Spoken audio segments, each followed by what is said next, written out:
Hello, my name is Benedikt Frank from the University Hospital in Essen. I'm a clinical neurologist and work package lead of package 3, the clinical trials within REPO trial.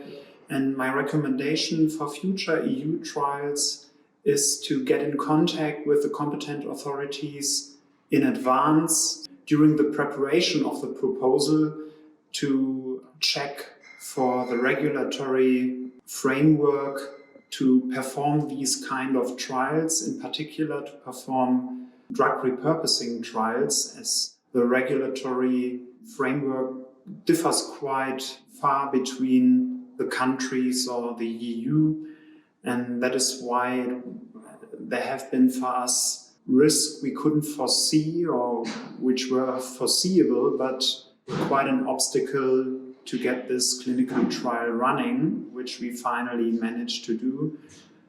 So good luck.